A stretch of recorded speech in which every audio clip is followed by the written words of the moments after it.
আসসালামু আলাইকুম। আমি লিলিস ফ্যামিলিতে আপনাদের সবাইকে ওয়েলকাম জানাচ্ছি আরেকটা নতুন ব্লগ ভিডিও নিয়ে। আমার আজকের ভিডিওটি যে যেখান থেকে দেখছেন আশা করি সবাই আল্লাহর অশেষ রহমতে ভালো আছেন, সুস্থ আছেন। শুকর আলহামদুলিল্লাহ আমরাও বেশ ভালো আছি।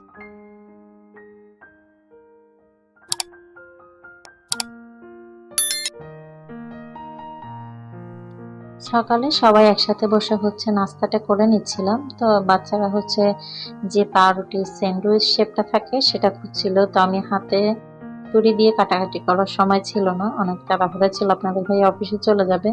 তো সেই জন্য হাতে কেটে স্যান্ডউইচ শেপটা করে দিছি। আর সাথে কিছু কলা ছিল, এই কলাগুলো কালকে রাতে আনা হয়েছে। তো সেই কলাগুলো আর রুটি চা করে গিয়ে সকালে নাস্তাটা সেরে নিচ্ছি। আমার ছোট্ট বুড়ি সবসময় টেবিলের উপর বসে খেতে ভালোবাসে। তো সবসময় মানে সকালে হোক বিকালে হোক টেবিলে বসেই নাস্তা করে। এদিকে গাছ থেকে কিছু অ্যালোভেরা কেটে নিচ্ছি। ভাবছেন কি চুলের যত্ন নিব? আজকে অন্য কিছুর যত্ন নিব, চলেন সাথে থেকে দেখা যাক। আশা করি আপনাদের কাছে আজকে ভিডিওটি বেশ ভালো লাগবে। ভালো লাগলে ভিডিওটিতে ছোট্ট একটা লাইক দিয়ে তারপরে কন্টিনিউ করবেন। আপনাদের ছোট্ট একটা লাইক আমাকে পৌঁছে দিবে আরো অনেকের মাঝে। আর যদি আপনি নতুন হয়ে থাকেন আমার চ্যানেলে, তাহলে আমার চ্যানেলটা সাবস্ক্রাইব করে নেবেন এবং আমার পরিবারের পাশে থেকে যাবেন। আপনি যদি অলরেডি এই কাজটা করে দিয়ে থাকেন, আপনাকে জানাই অসংখ্য ধন্যবাদ। এই যে এলোগুলো কেটে নিচ্ছি, এগুলা আমি যে মানি প্ল্যান্টের গাছগুলো লাগাইছি ওগুলা মরে যাচ্ছে, অনেকটা পাতা শুকায় গেছে। তো ভাবলাম কিছু অ্যালোভেরা, তারপরে চা পাতা আর সাথে মিক্স করে কিছু সার দিয়ে তারপর একটা মিশ্রণ তৈরি করব। এগুলো টবের মাটিতে দিয়ে দিব, দেখি গাছগুলো বাঁচাতে পারি কিনা। আমি যখনই মানি প্ল্যান্টের গাছ মাটিতে দিই কেন জানি না মরে যায়, আর পানিতে দিলে এটা যে নতুন করে কলি গজাবে সেটাও গজায় না। আসলে কেন হয় সেটাও বুঝতে পারি না। এই যে সারটা মিক্স করে নিয়েছি সবকিছু দিয়ে, তো এটা টবের মাটিতে দিব। চলুন দেখা যাক আমার গাছের কি পরিস্থিতি।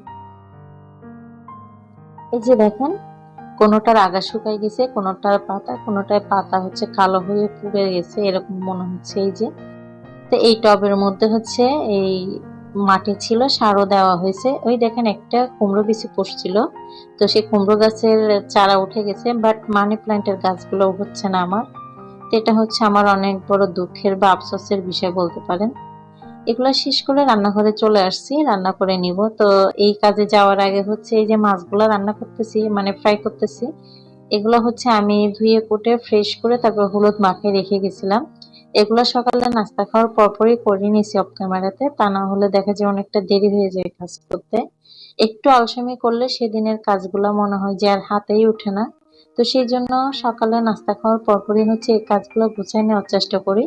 যেভাবে করতে হবে ওইটা আগে সিলেক্ট করে রাখি, তারপরে একটার পর একটা প্রসেসিং করে তারপর কাজগুলো সেরে নেওয়ার চেষ্টা করি। শুধু রান্না বান্না বা সংসারের সময় দেওয়াটা তো আমার একার কাজ না। মানে আমি একা, যেহেতু সংসার সন্তান সবকিছু একা হাতে সামলাতে হয়। তো সময় হাতে থাকতেই কাজগুলো গুছাই নেওয়ার চেষ্টা করি। অনেক সময় দেখা যায় এই যে রান্না বান্নার কাজটা আমি সকাল 8:30-9টার মধ্যেও শুরু করে ফেলি। কারণ দেখা যায় এই রান্নার ফাঁকে বাচ্চারা অনেক দুষ্টুমি করবে, ওগুলা সামলাতে যাইতে হয় বা ওদেরকে খেয়াল রাখতে হয়, ওদের খাওয়া দাওয়া আছে এক্সট্রা। তো এই সবকিছু মিলাই এক হাতে, সরি, দুই হাতে করা। তো তো আর যেহেতু কোনো হেল্পিং হ্যান্ড নাই, তো সবকিছু মিলিয়ে মানে হিমশিম খেতে না হয় ওভাবেই করার চেষ্টা করি। তো ওই যে ইলেকট্রিকের চুলাতে রান্না কিছু বসাই দিয়েছি, আর মাছগুলো ওখানে ফ্রাই করে নিয়েছিলাম, সেগুলাই এখানে একটু ভুনা টাইপের করে নিব। মানে এখানে একটু টমেটো অ্যাড করে দিয়ে তারপরে সামান্য পানি দিয়ে রান্নাটা সেরে নিব।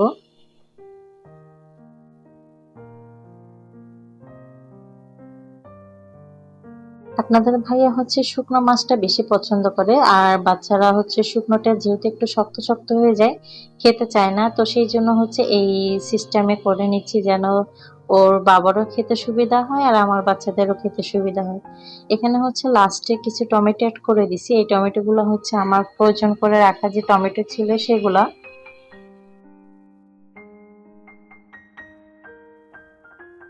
এই টমেটো গুলা কিন্তু খুবই টক ছিল, আর এগুলা গত বছর আমি যখন বাড়ি থেকে আসছিলাম, তো ওই সময় আমাদের বাড়ির গাছ থেকে যে টমেটো গুলো আনা হয়েছিল সেগুলাই। তো বেশ ভালো স্বাদ আছে এখনো পর্যন্ত মাশাআল্লাহ। আর লাস্টে হচ্ছে শীতকালের যে ধনেপাতাটা সেটা অ্যাড করছি। এই ধনেপাতা মানে আমার খেতে ইচ্ছে করছিল, তো আপনাদের ভাইকে বলছিলাম যে কিছু ধনেপাতা আনতে। তো এসে বলতেছে 30 টাকা 40 টাকা ছাড়া ধনেপাতা দেয় না। তারপরেও বলে কয় নাকি 20 টাকার 2-3টা ধনেপাতা দিছে। কিছুদিন পরে এগুলো অনেক সস্তা হয়ে যাবে, তবে সিজনাল জিনিস যেহেতু একটু শুরুর দিকে দামটা একটু বেশিই থাকে। তারপরও সামান্য পরিমাণে নিয়ে আসছে, এটাই যথেষ্ট, শুকর আলহামদুলিল্লাহ। তো এই দেখেন যে মাছ দিয়ে সিম দিয়ে আলু দিয়ে রান্না করতেছি, এখানেও কয়েকটা টমেটো আর ধনেপাতা অ্যাড করে দিছি, তো কোটে ফ্লেভারটাও ভালো আসবে আর খেতেও অন্যরকম একটা স্বাদ আসবে।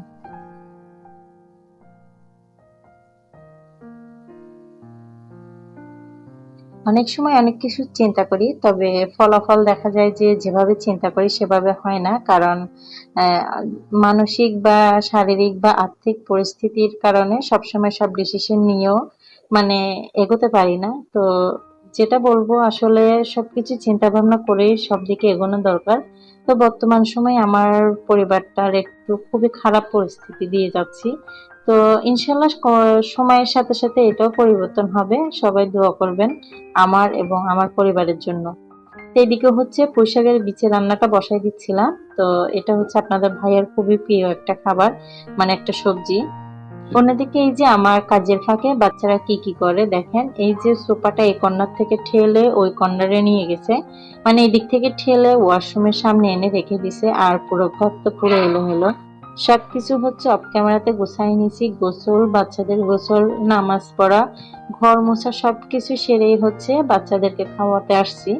তো বড় ছেলেটা মাছ খেতে পছন্দ করে, ওর জন্য মাছ নিয়ে নিছি। আর মেয়েটা আলু, ছিমির বিচি এগুলা খেতে পছন্দ করে, সেই জন্য ওদের জন্য এগুলা নিয়ে নিছি। খাওয়া দাওয়া শেষে ঘুমানোর পালা ছিল, তো একটু রেস্ট নিয়ে হচ্ছে বিকালবেলা বাচ্চারা উঠে খেলা করতেছিল। এই যে মেয়ে ওই প্রান্ত থেকে এই প্রান্ত ছুটে এসে ভাইয়ের কোলে উঠতেছে। এই যে ছোটবেলার স্মৃতিগুলা আসলে বড় হলে কোথায় যেন হারিয়ে যায় সবার মধ্যে থেকে। ভাই বলেন বোন বলেন বিয়ের পরে যার যার সংসার নিয়ে সে ব্যস্ত হয়ে পড়ে। কোথায় ভাইয়ের প্রতি সম্মান ভালোবাসা এগুলো হারিয়ে যায়, আর বোনের প্রতি যে আদর স্নেহ এগুলোও কোথায় যেন হারিয়ে যায়। আমাদের পাশের বিল্ডিং এ ছোট করে ঘরোয়া ভাবে একটা বিয়ের অনুষ্ঠান হচ্ছিল। তো পানি, লাইটের আলোটা পানিতে এসে পড়াতে বেশ ভালো লাগতেছিল, আমি দাঁড়ায় দাঁড়ায় দেখতেছিলাম। একদম সিম্পল ভাবে মানে ঘরোয়া ভাবে একটা অনুষ্ঠান করছে, শুধু ছাদের উপরে অল্প কয়েকজন মানুষ বসে খেতে পারে ওরকম একটা আয়োজন। তো এরকম ছোট ছোট আয়োজন গুলো কিন্তু আমার খুব ভালো লাগে ঘরোয়া ভাবে করলে। কমিউনিটি সেন্টারে যে আয়োজনগুলো হয় দেখা যায় ওখানে আমরা শুধু যাই, খেয়ে দিয়ে চলে আসি, কে আসলো কে গেল খোঁজ খবর নেওয়া হয় না। এখানে কিন্তু ওটা নেওয়া যায়। তো আজকের ভিডিওটি এখানেই শেষ করবো। সবাই ভালো থাকবেন, সুস্থ থাকবেন।